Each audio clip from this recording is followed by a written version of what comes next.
castelo forte é o nosso Deus.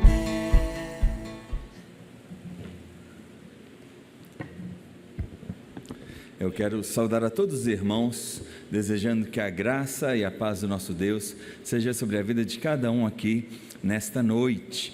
Quero expressar aqui a minha alegria pela presença de cada um dos irmãos. Não temos como nomear as muitas igrejas aqui representadas, pessoas que são aí das várias igrejas aqui do nosso presbitério, de outras igrejas também, de outros presbitérios.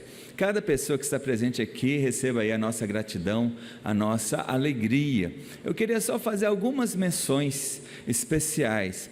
Primeiramente, eu queria pedir que se colocassem em pé todos os pastores que vieram. Temos muitos pastores presentes aqui. Se coloquem em pé, por favor, para que possamos ver, para que possamos reconhecer. Graças a Deus aí os nossos irmãos, muito obrigado, podem se assentar. Eu só queria fazer o destaque aqui de dois parentes nossos, que vieram de longe, o nosso irmão Timóteo e família, vieram lá de Novo Progresso, lá no Pará, e o nosso irmão Ordaír, a família também são sobrinhos da minha mãe, vieram lá é o contrário, o Ordaír é de Novo Progresso e o Timóteo é de Sorriso, no Mato Grosso do Sul. Muito obrigado aos irmãos. Queria também pedir que os irmãos presbíteros se colocassem de pé, todos os presbíteros que estão presentes. Temos muitos presbíteros também aqui representados. Isso aí, muito obrigado aí a todos os irmãos. Podem se assentar. E também quero fazer um destaque especial de um presbítero que eu conheci hoje. Eu acho que todos os demais eu já o conheço há mais tempo, mas hoje eu conheci um presbítero que foi aluno da minha mãe lá em Buporana, quando minha mãe era solteira, Imburana, me desculpa, lá em Imburana, presbítero Lindenberg. Coloque de pé, nosso irmão. Ele está ali com a sua família, com seu filho Peter, conhece? Petrus, e com a nora, não lembro o nome da nora, Kelly. Muito obrigado aos irmãos, acho que está vindo do Rio de Janeiro, Isso, muito obrigado, é uma alegria muito grande tê-los aqui conosco. Quero dar uma palavra especial aqui, nosso irmão presbítero Alan, que é vice-presidente da igreja do Vale de Atobá, transmita alegria ao conselho que liberou aqui o templo, para que pudéssemos fazer esta cerimônia, realizar este culto. Agradeço aí ao reverendo Endel. O reverendo Endel está de férias, está de viagem, por isso que ele não pôde vir, mas transmita o nosso abraço, transmita a nossa alegria. Quero convidar todos os irmãos que abram a Bíblia comigo em 2 Timóteo, capítulo de número 4. E eu vou pedir aos diáconos, se puder arrumar mais algumas águas. A gente já bebeu umas 10 aqui, eu não sei, mas vai precisar de mais um pouco. 2 Timóteo, capítulo de número 4. Nós leremos os versículos 19, ou melhor, o versículo 9 até o 18. 2 Timóteo 4, os versículos 9 até o 18. Vamos ler de maneira alternada. Eu vou pedir que seja alternado entre homens e mulheres. Os homens leem os versículos ímpares, as mulheres lendo os versículos pares, e assim faremos esta leitura. O apóstolo abandonado pelos homens, não por Deus. Vamos ler? Todos os homens, 2 Timóteo 4, a partir do versículo de número 9, e as mulheres lendo os ímpares. Leiamos. Procura ver comigo depressa.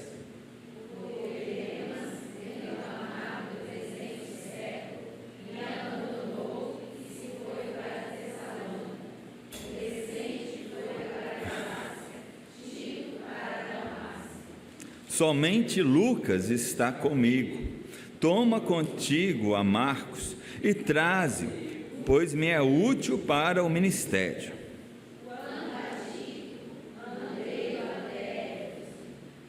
Quando vieres, traze a capa que deixei em Troade, em casa de Carpo, bem como os livros, especialmente os pergaminhos.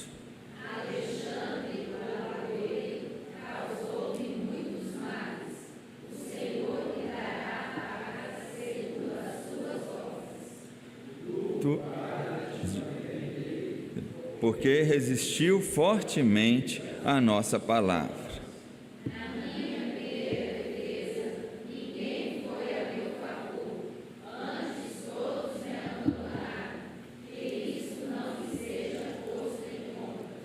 Mas o Senhor me assistiu e me revestiu de força, para que, por meu intermédio, a pregação fosse plenamente cumprida, e todos os gentios a ouvissem, e fui liberto da boca do leão.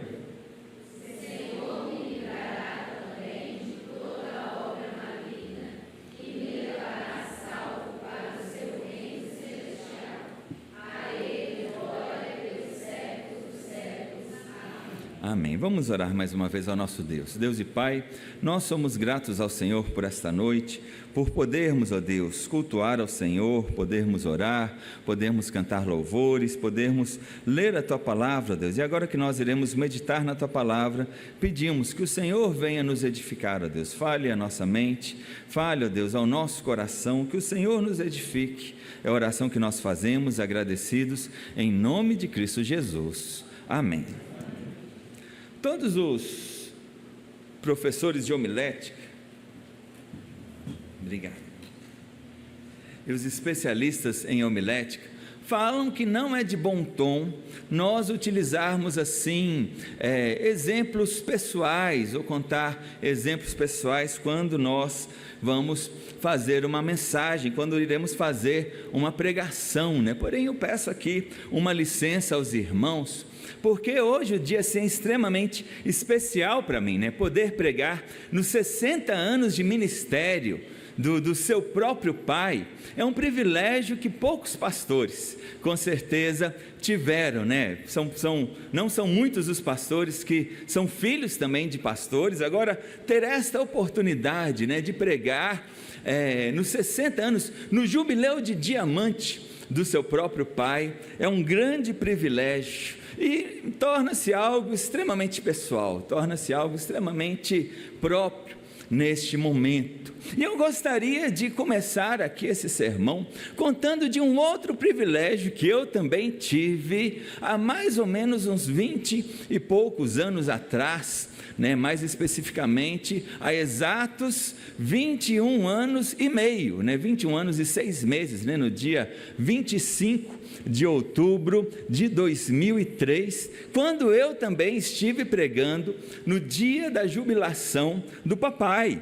E quando eu estava lá, né, eu não sei se alguém estava aqui, daqueles que estiveram lá, se lembram, eu estive pregando exatamente o texto anterior a esse que nós lemos. Estive falando em 2 Timóteo, capítulo de número 4, os versículos de número 7 e 8, né, principalmente o versículo de número 7, combati o bom combate, completei a carreira e guardei a fé. E fiz uma aplicação deste texto para a vida do papai até aquele momento, né, quando fui tratar a respeito de uma vida abençoada por Deus, né, aquele que havia ali estado firme no trabalho, né, havia combatido o bom combate, aquele que havia ali cuidado da família, né, havia guardado a carreira, completado a carreira sem se esquecer da sua família, e alguém que esteve sempre firme na fé, né, que ele guardou ali a fé.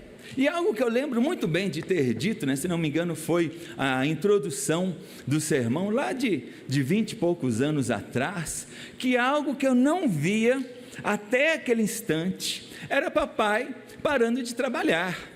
E olha, meus irmãos, que naquela época eu estava assim, fazendo um sermão que eu estava tremendo nas bases, né? Eu tinha menos de 2 anos de ministério, tinha 1 ano e 8 meses, se não me engano, 1 ano e 10 meses que eu havia sido ordenado.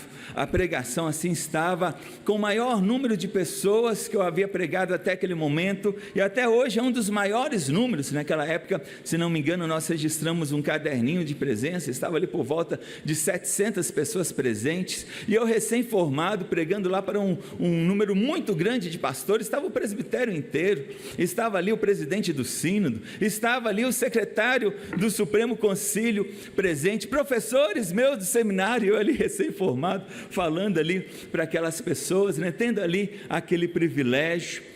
Mas ali o que me chamou a atenção naquele sermão foi justamente essa expressão, né? Eu não via meu pai aposentando ali as chuteiras, né? Aposentando ali o paletó, parando de trabalhar, e o que nós vimos aí esses 20 anos que seguiram, era justamente o cumprimento dessa profecia, né? Que ele não parou em momento nenhum, né? Saiu ali da 10ª igreja, trabalhou 1 ano no Flávio Marques, mais não sei quantos anos em Sarzedo, recebeu o convite para ir em Vila dos Montes, em Governador Valadares, foi parar em Pescador. Imagine só um pastor com 80 anos de idade, abrindo um trabalho missionário numa cidadezinha lá no interior de Minas, a 400 ou 500 quilômetros da capital, não lembro a distância correta, daqui em Pescador, né? Muita bênção de Deus, muito trabalho dedicado na obra do Senhor. E quando eu tive agora a oportunidade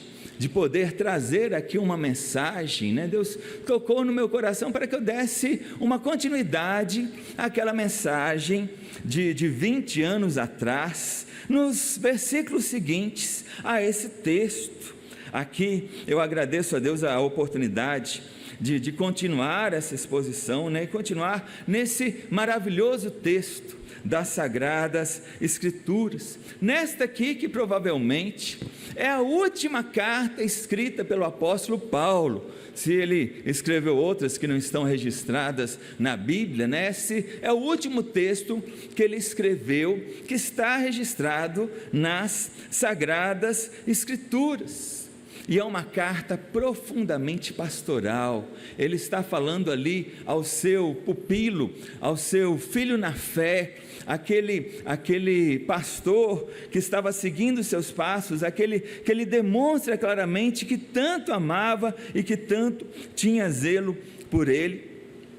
E ele está aqui se despedindo, né? E é interessante que agora, quando nós chegamos nos versículos de número 9 até o 18, né, poderíamos estender até o 22, não é somente a última carta que ele escreve, mas é literalmente as últimas palavras que ele escreve, que estão registradas na palavra de Deus. Ele havia aqui tratado nos versículos de número 7 e 8 a respeito de como o seu ministério havia sido abençoado, como o seu trabalho havia sido bem sucedido, em que ele pôde combater o bom combate, em que ele pôde completar a carreira, em que ele pôde guardar a fé. E quando ele chega então para as suas últimas palavras, ele não traz assim palavras de vanglória, de gloriar-se a si mesmo no que ele havia realizado, no que ele havia feito, muito menos ele começa a lamentar pela sua situação,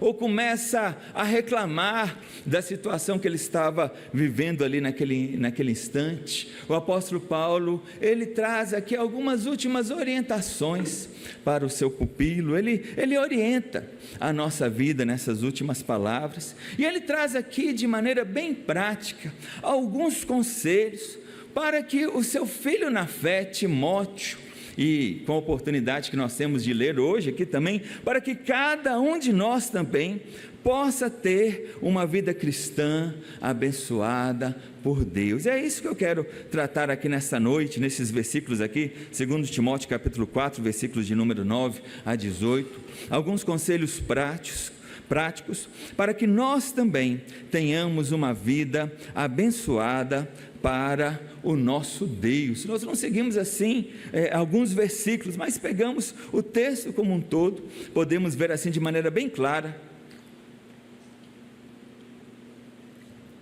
vários conselhos trazidos pelo apóstolo Paulo. O primeiro deles, que podemos ver aqui de maneira bem clara, que se quisermos realmente ter uma vida cristã abençoada, a semelhança também do meu pai, a semelhança de tantos outros que tiveram a sua vida firme com o nosso Deus, algo que nós devemos aprender é saber tratar com as pessoas que estão à nossa volta. primeiro conselho prático para uma vida cristã abençoada é saber tratar com as pessoas que estão à nossa volta. O apóstolo Paulo começa a fazer aqui uma grande lista de várias pessoas, o qual ele teve ali um relacionamento diferente nos seus últimos dias, na situação que ele estava vivendo. O apóstolo Paulo aqui estava preso em Roma, esperando aqui o seu último julgamento, e ele acreditava que ele não seria liberto desse julgamento, muito pelo contrário. Versículo de número 8, ele chega a dizer que agora a coroa de justiça já estava guardada para ele, que o Senhor, o reto juiz, lhe daria naquele dia. Versículo de número 6, ele fala que ele já estava sendo oferecido por libação, que o tempo da chegada dele estava próximo, e ele começa a enumerar as pessoas que estavam ali à sua volta, não sem propósito, mas para que o pastor Timóteo pudesse ali aprender como que ele deveria tratar com as pessoas que estavam à sua volta, como que ele deveria tratar com as pessoas que estariam próximos dela. Ele cita pessoas aqui, dos quais são bem conhecidas nossas, como Tito, como Lucas. Cita outros, os quais não aparecem em nenhum outro lugar das Sagradas Escrituras, como Demas, como Crescente e como alguns outros. Porém, ele demonstra como que com cada pessoa nós temos uma experiência diferente, com cada pessoa nós temos um relacionamento diferente. É certo de que na nossa caminhada muitas pessoas irão nos decepcionar. O apóstolo Paulo cita aqui o caso, versículo de número 10, de um homem chamado Demas, e ele ainda fala, que ele, tendo amado o presente século, havia lhe abandonado e fugido para Tessalônica. Os comentaristas, a maioria deles colocam que provavelmente esse Demas não havia negado a fé, mas por ter medo de morrer e amando a sua própria vida mais do que a Cristo Jesus, ele havia se desanimado e havia abandonado Paulo, e Paulo havia se decepcionado com ele. Muitas pessoas que passarão na nossa vida, com certeza, irão nos decepcionar. Também é certo que muitas pessoas serão instrumentos de Satanás para prejudicar a nossa vida. Lá no versículo de número 14, ele cita o nome de um homem chamado Alexandre o Latoeiro. Esse sim, alguém que estava longe da fé de Cristo Jesus, que havia apenas lhe causado males. E ele ainda fala, o Senhor lhe dará a paga segundo as suas obras. Será que o Senhor poderia pensar em alguém que foi usado por instrumento de Satanás nesses 60 anos? Eu creio que com certeza sim. Nós devemos tomar cuidado disso. A própria Bíblia nos ensina, que a nossa luta não é contra a carne e contra o sangue, porém nós devemos resistir firmes àquelas pessoas que são usadas para o mal, para afetar a nossa vida. Devemos lembrar também que existem pessoas que simplesmente precisarão ir embora.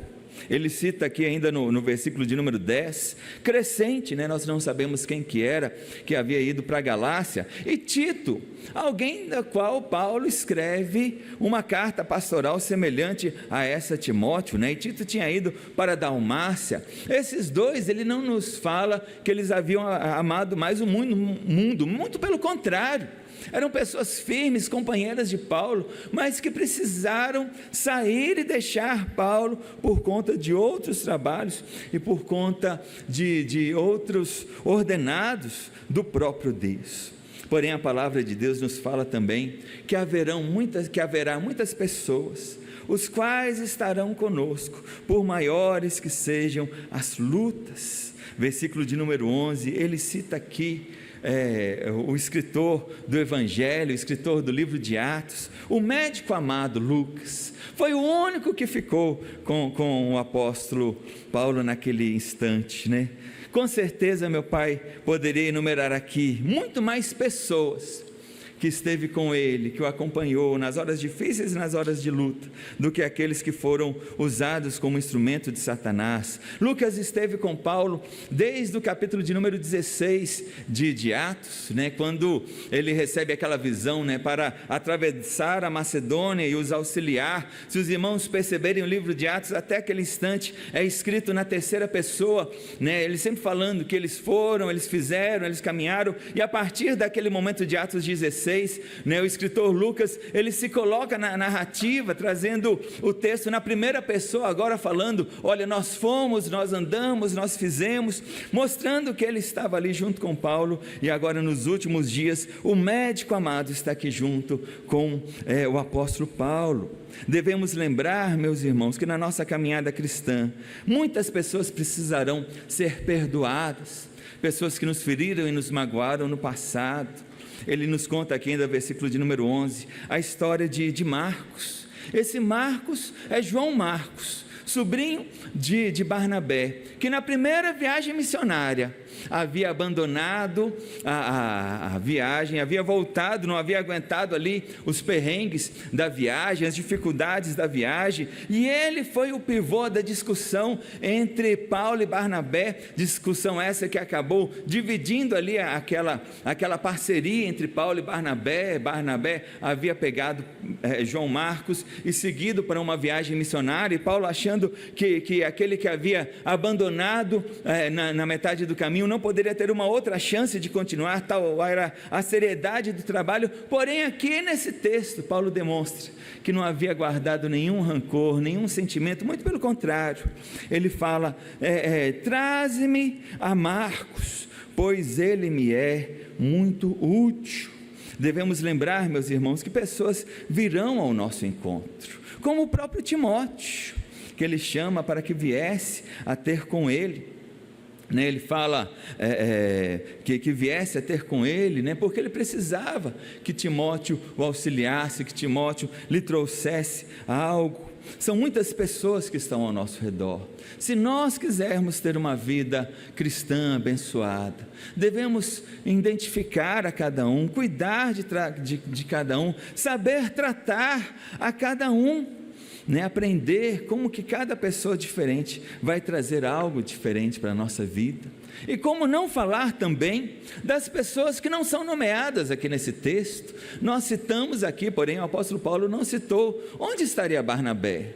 Onde estaria Silas, que também foi companheiro dele na viagem missionária? Será que nesse momento da história eles já haviam falecido? A Bíblia não nos conta o que acontecia. O que houve com os demais apóstolos? Aqueles 12 que estavam lá em Jerusalém e que foram depois espalhados para vários lugares, talvez alguns já tinham falecido, mas muitos dos apóstolos ainda eram vivos quando Paulo escreveu essa carta. Inclusive a tradição, né, nos fala que Pedro era bispo de Roma e Paulo estava em Roma. Porém Paulo não cita Pedro aqui nessa carta. A própria tradição que fala que Pedro morreu um ano após o apóstolo Paulo, ou seja, nessa época Pedro estava vivo. E se ele não é nem nomeado aqui, com certeza essa ideia de que ele era bispo de Roma não passa ali de uma fábula, né? E nós vemos ali quantas pessoas que passaram, que foram, que vieram. Algo que nos impressiona aqui, algo que nós perguntamos aqui: como pode alguém como Paulo simplesmente ser esquecido, deixado lá a sós, não tendo ninguém ao lado dele? Porém, quando nós vamos ver a história, percebemos que infelizmente isso é muito mais comum do que nós pensamos. No nosso corre-corre, nos nossos afazeres do nosso dia a dia, talvez possamos esquecer de alguém que está numa internação prolongada no hospital, talvez possamos esquecer de um idoso que não tem mais como sair de casa, talvez possamos nos esquecer de um missionário que está lá no campo distante de nós, né? Nós estamos aqui preocupados com o nosso dia a dia, esquecemos das pessoas que estão longe de nós, né? Já diz aquele ditado que quem não é visto não é lembrado. Paulo, ele se lembra de todas essas pessoas. Paulo orienta que nós devemos lembrar dessas pessoas. Ele lembra dessas várias situações, e ele nos orienta: se quisermos ser bem-sucedidos na nossa vida cristã, se quisermos ser abençoados, nós devemos tomar o cuidado de aprender a lidar com cada pessoa que está ao nosso redor. O nosso ministério é feito de pessoas, a igreja é feita de pessoas, e como pessoas nós devemos aprender a andar com os outros e trabalhar uns com os outros, como nos fala a palavra de Deus. Pois o grande mandamento que nós temos de Deus é esse, que nós devemos amar uns aos outros, amar os nossos próximos, amar quem está próximo de nós, como nós amamos a nós mesmos. Em segundo lugar, meus irmãos, um segundo conselho que podemos ver aqui nesse texto, um conselho prático para que nós também tenhamos uma vida cristã abençoada. Além de aprendermos a lidar com as pessoas que estão à nossa volta, a palavra de Deus nos mostra aqui claramente que nós também devemos cuidar tanto de nós mesmos, como da doutrina da palavra de Deus. Talvez os irmãos conheçam esse versículo, está no outro livro que Paulo escreveu, está lá no capítulo de número 4, versículo de número 16, mas da primeira epístola do apóstolo Paulo. Ele fala lá: tenha cuidado de ti mesmo e da doutrina, porque fazendo isso, salvará tanto a ti mesmo, como aos teus ouvintes. Porém, o pastor não está doido aqui não, né? O apóstolo Paulo, ele demonstra isso na prática. No texto que nós lemos aqui, utilizamos como base, principalmente aqui, o versículo de número 13, quando ele orienta a Timóteo que quando ele viesse, que ele trouxesse consigo uma capa que ele havia deixado em Trode, na casa de Carpo, e que trouxesse também alguns livros, especialmente os pergaminhos que estavam com ele. E aí nos faz assim pensar, né? Por que Paulo pede para que Timóteo trouxesse uma capa que estava ali tão distante dele? O Timóteo provavelmente estava em Éfeso, lá na Ásia Menor, e Paulo estava ali em Roma. Era uma longa viagem de navio ali, atravessando pelo mar da Grécia, até chegar na Península Itálica, para encontrar ali o apóstolo Paulo. Será que ali em Roma não haveria ali pessoas que poderiam trabalhar, artesãos que poderiam fazer uma nova capa? Mas ali querendo economizar algum recurso que já era precário. E quando a gente chega lá no versículo de número 20 e 21, né, quando chega no versículo de número 21, a gente vê a preocupação de Paulo, que já estava chegando o inverno, né, ele precisava se aquecer, ele estava cuidando de si mesmo, ele estava cuidando da sua própria saúde. É interessante que João Calvino, né, um grande reformador lá do século XVI, ele questiona a palavra aqui traduzida como capa, né, talvez teria um outro significado, como se fosse um baú, né, uma caixa ali onde que eram colocados os pergaminhos, os livros, talvez pela proximidade da palavra pergaminho que está aqui nesse texto. Porém ele mesmo fala que pouco importa, né, que seja uma capa mesmo, uma vestimenta para se cobrir do fio, ou se fosse essa caixa cheia de livros que ele havia esquecido. O importante era que Paulo estava preocupado com a sua própria situação e preocupado para cuidar da sua própria condição. Nós devemos nos preocupar com a nossa própria saúde.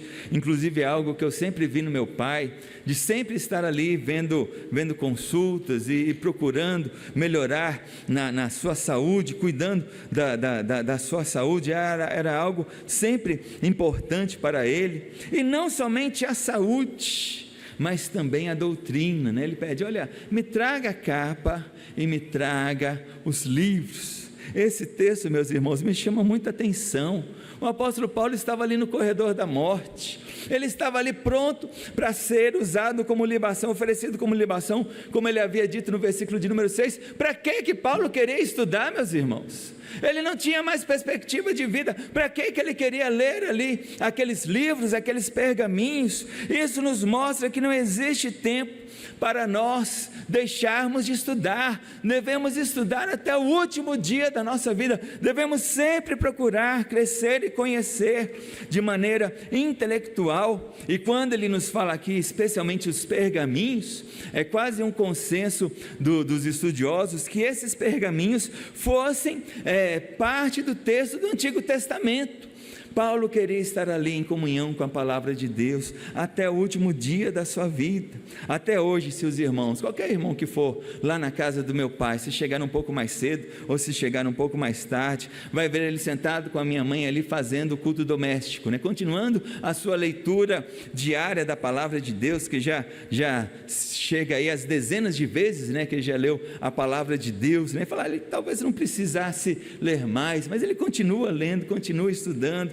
Como nos orienta aqui a palavra de Deus? Nós devemos cuidar de nós mesmos, cuidar da doutrina. Mais à frente aqui, algo que nós percebemos, que o próprio fato de exercitar o perdão é algo que também faz parte do nosso autocuidado. Lá no versículo de número 16, quando ele fala que na sua primeira defesa não estava ninguém com ele, todas as pessoas o abandonaram, a semelhança de Estevão e a semelhança do próprio Cristo Jesus quando estava na cruz. Paulo fala pedindo a Deus que isso não lhes fosse posto na conta.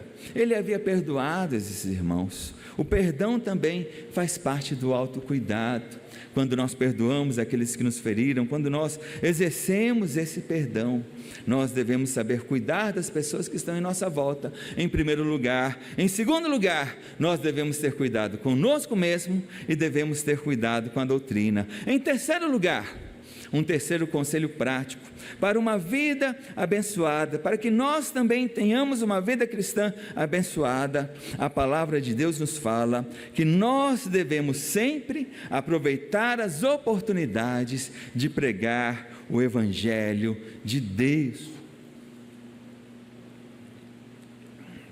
Em terceiro lugar, vou repetir para que os irmãos possam ficar bem gravados. Nós precisamos aproveitar todas as oportunidades para pregar o Evangelho de Cristo Jesus. Paulo não tinha ninguém no seu primeiro julgamento. Ele não tinha advogado.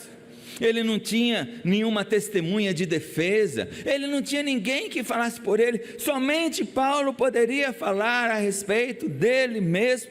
E o que ele fez nesta situação? O que ele fez nessa oportunidade? Normalmente, quando estamos em uma situação como essa, duas questões normais nós fazermos. Primeiramente, nós queremos mostrar o nosso próprio caráter. Mostrarmos o quanto que nós somos bons, o quanto que o nosso trabalho é algo virtuoso, como que nós fizemos algo positivo, As pessoas estão lá querendo nos matar num julgamento, querendo a nossa cabeça, e a gente quer defender, falou, não, vocês se me matarem, vão estar cometendo algo muito ruim, tantas coisas boas que eu tenho para fazer, tantas coisas boas que eu tenho para somar. Ou senão, nós começamos a criticar os nossos acusadores, a mostrar o quanto eles estão equivocados, o quanto que eles falaram contra nós não tem sentido, que as pessoas não devem levar em conta o que os nossos acusadores falam, o que eles estão ali apontando, tentar ali achar equívocos, tentar ali achar outras questões. Porém, Paulo não faz nenhuma nem outra dessas duas coisas. Ele vê ali uma grande oportunidade, não de se defender, não de apresentar os fatos da sua defesa, mas ele vê uma oportunidade de falar do próprio Evangelho de Cristo Jesus. O versículo de número 17, vamos ler todos juntos o versículo de número 17, olha como que é maravilhosa esta palavra. O versículo 16, ele havia falado, nós já até lemos aqui, na minha primeira defesa, ninguém foi ao meu favor, antes todos me abandonaram, que isso não lhe seja posto em conta. O que fala o versículo 17, vamos ler? Mas o Senhor me assistiu, Ele me revestiu de forças, para que, por meio do meu intermédio, a pregação fosse plenamente cumprida, a todos os gentios a ouvissem, e fui libertado da boca do leão. Ele viu ali uma oportunidade, tantos gentios, tantos pagãos, tantas pessoas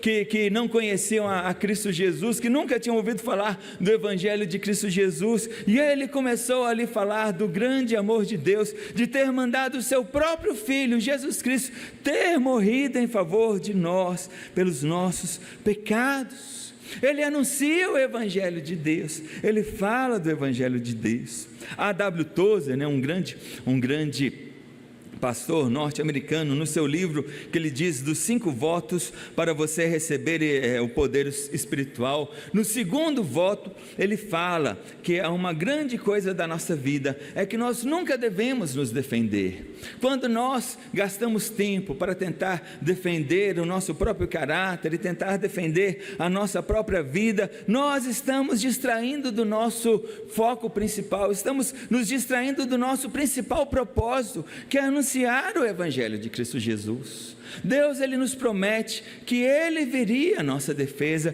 que ele traria a nossa defesa. O próprio Jesus Cristo, a palavra de Deus refere a ele uma palavra, talvez alguém já tenha ouvido falar, a palavra Paracletos, que é um dos sinônimos que é traduzido como advogado. Em lugares é traduzido como intercessor, mas também pode ser usado para ser advogado. E a Bíblia nos fala que Jesus Cristo é aquele que vai interceder por nós, Jesus Cristo que é o nosso advogado. E não somente Jesus, mas lá em João capítulo de número 15, Jesus Cristo fala que o Espírito Santo também é o nosso Paracletos, ele também é o nosso intercessor, ele também é o nosso advogado. Nós não devemos gastar tanto tempo para nos defender. Deixe que enquanto os cães ladram, que a diligência continue firme, seguindo o seu propósito. Charles Spurgeon, um dos príncipes dos pregadores,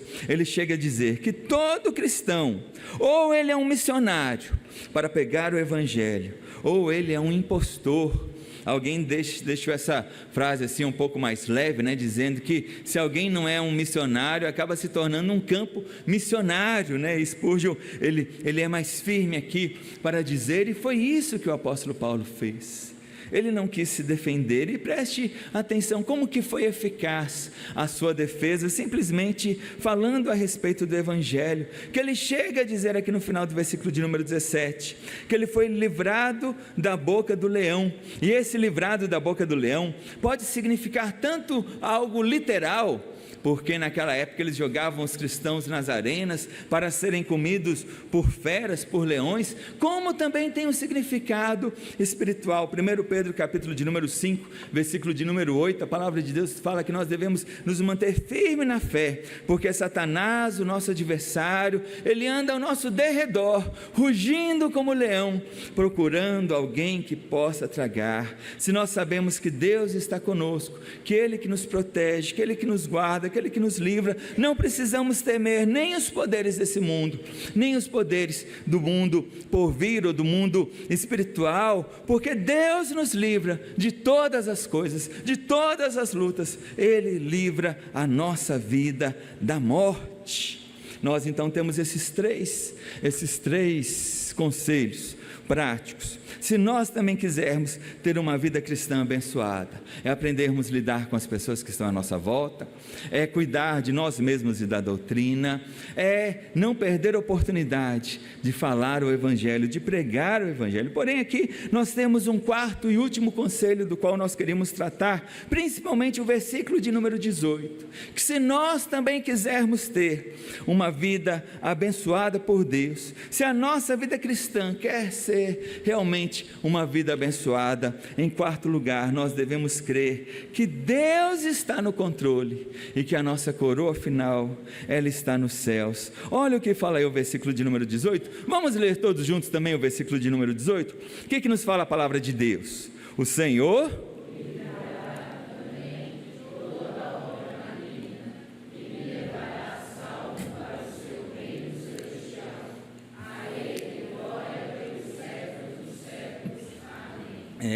o Senhor me livrará também de toda obra maligna. e Ele me levará a salvo ao seu reino celestial. A fé é algo muito interessante, né? Muito curioso. A fé é algo que é muito fácil de nós falarmos. Nós falarmos que precisamos crer, nós falarmos que precisamos confiar, nós falarmos que precisamos estar firmes no meio das lutas, no meio das dificuldades, mas é muito difícil de ser vivida, né? É muito difícil quando chega a nossa vez.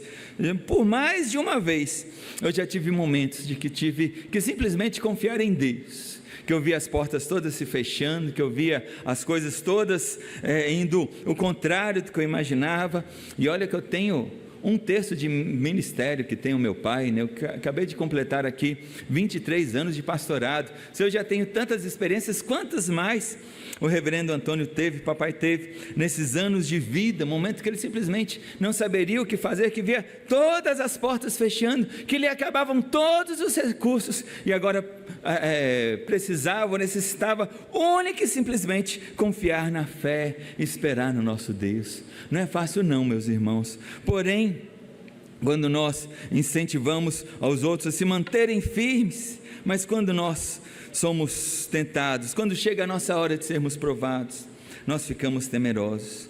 Porém, com o passar do tempo, algo que nós podemos aprender é que os momentos de maior dor, os momentos de maior dificuldade, são os momentos que nós mais oramos e os momentos que nós mais percebemos o agir de Deus na nossa vida. Nós vemos as portas se fecharem, porém vemos outras muito maiores se abrirem. Nós vemos tantas lutas e dificuldades, mas vemos que Deus está conosco, segurando a nossa mão e nos sustentando a cada momento. Agora, meus irmãos, o texto aqui nos fala, era a vez do apóstolo Paulo. Era a vez de Paulo ser tentado, ele está sozinho, ele está preso, a sentença de morte está decretada, e agora, Paulo, o que você vai fazer? Ele crê que o Senhor livrará ele de toda a obra maligna, a glória está nos céus, a coroa que ele irá receber está nos céus, Satanás já está derrotado. Nós, o povo de Deus, seremos livres de toda obra maligna e podemos confiar em Deus. Não é a nossa vitória, não é o nosso sucesso, como está lá em 1 Coríntios 15, versículo de número 47, e graças a Deus que nos dá a vitória por intermédio do nosso Senhor e Salvador Jesus Cristo. Não será o reconhecimento que nós teremos dos homens aqui da terra, o reconhecimento das autoridades, o reconhecimento das outras pessoas, não será aquilo que nós aqui plantamos e nós aqui colhemos, não será aquilo que nós deixamos aqui, mas a certeza de que um dia nós iremos morar nos céus e passar toda a eternidade glorificando ao nosso Deus por conta daquilo que Jesus Cristo fez por nós na cruz do Calvário. Para termos uma vida abençoada, meus irmãos, nós devemos crer, nós devemos confiar, devemos ter a certeza que Deus está no controle e que a coroa final está prometida para nós nos céus. São esses 4 conselhos que nós vemos aqui da palavra de Deus. Eu quero então encerrar aqui este sermão, esta pequena palavra, expressando aqui a minha gratidão e a minha alegria a todos vocês que vieram conosco nessa data tão preciosa, nesse dia tão especial, o jubileu de diamante, 60 anos de bênçãos vividas na presença do Senhor. Todos os irmãos sabem aqui a frase que papai sempre diz, ele sempre repete: ele é o homem que Deus abençoa. E essa frase pode ser apropriada por cada um de nós. Todos nós podemos apropriar-nos dessa frase e crermos também que somos abençoados por Deus. Porém, nós devemos aprender sim a trabalhar com as pessoas que estão à nossa volta. Nós devemos sim cuidar da nossa vida, cuidar da nossa saúde, cuidar da doutrina. Nós devemos aproveitar a oportunidade de pregar o Evangelho. Quem conhece papai sabe que ele não perde uma oportunidade, né, de ver alguém. Ele vai falar a respeito de Cristo Jesus. E acima de tudo, nós devemos crer que Deus está conosco, que a coroa final está destinada nos céus, e que assim todos nós possamos ser edificados por Deus, estarmos firmes, crendo que Deus está conosco, e que cada um de nós possa dizer essa frase: nós somos aquele a quem Deus nos abençoa. Que Deus abençoe a cada um de nós. Amém.